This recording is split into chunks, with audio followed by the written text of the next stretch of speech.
Already know who it is, man. Snake Keeper Steve, and I'm back at you with another video. It's been a while, but I started a new job. I'm working with animals now, and I was just trying to settle in and get things going. I'm a little upset of what I've been seeing in my new job, but it all comes with it. I'm trying my best to bring these animals into the proper conditions and doing what I gotta do to make it as best as possible.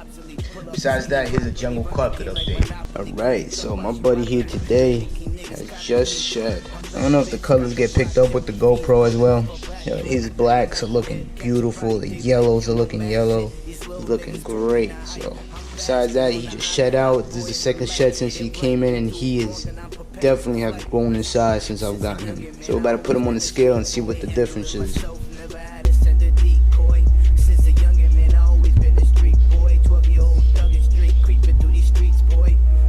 So he is 203 grams now on empty, so there's nothing to it, This is definitely empty stomach. He hasn't eaten in about a week and a half because he hit his shed.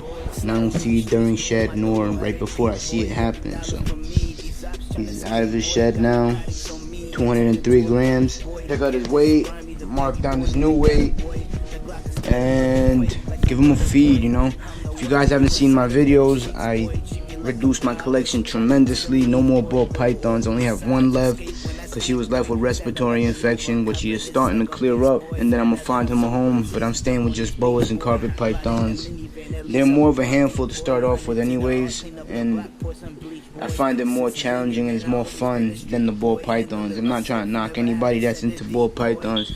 It's just not my thing no more, It really isn't. Like, I love working with these animals now on bull carpet. He was at 126 grams on the 13th. Then on the 21st, he was 190 on full, but now he's 203 on empty.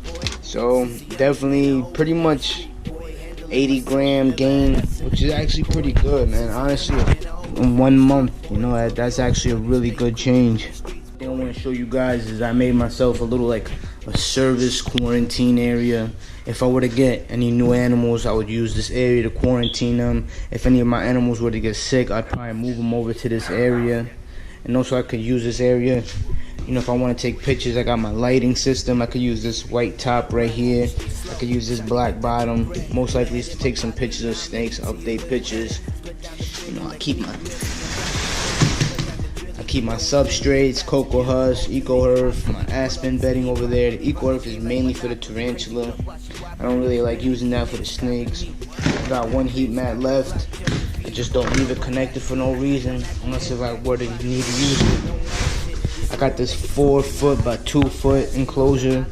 Obviously I gotta use, I had to demite it, clean it out. But this is gonna definitely be good for Medusa when she gets older. She's definitely gonna make use of this. And I got that, substrates, I got a new freezer, store all my rats in it. Pretty much just a service area. If I need to do cleaning and pull everybody out, I could put them in there if I don't got no 6 snakes over here. Or I could just use these empty tubs and put snakes in there for now. Just keep it moving. But yeah, service quarantine area. Obviously there's still more to do to it that can make it look a little better and add more stuff. Maybe even a little shelving system. I'm gonna fix it up and make it look as best as possible. But I like to show people stuff from scratch so they can see updates when it happens. I want to show you something that I invented, especially for people using wire racks and heat wires. It works to a certain extent. Up here, the first 2 or 3 are usually the best heated, but the bottom 2 aren't. As you know, heat rises, and there's so many gaps for heat to just flow around and kind of escape from concentrating onto what they're actually what I'm trying to focus on heating. So I tried this and it actually worked. I grabbed aluminum foil and layer it over where all the heat wires running through on all the shelves, and it actually is giving me all proper heating on every single tub now. I don't know why I didn't try it earlier. I'm probably gonna switch over to the aluminum tape, to just aluminum tape, but this is just for now because it definitely has been working. I gotta do the bottom shelf specifically, and I guess with the heat wire and the aluminum together, it's like heating up all the aluminum to get equal heat, and then the aluminum being radiant to up here, instead of one little wire running through in little areas where heat's escaping. So this is kind of like concentrating the heat better and making it more radiant to shoot up above. So definitely, I don't know why I didn't do this a long time ago, especially in the winter. So for anybody that's using heat wire and wire racks, highly recommend getting aluminum tape or aluminum foil and layering over your wires. And it probably will also protect your wires a little bit too from being rubbed up against so much on the tubs when every time I pull it out.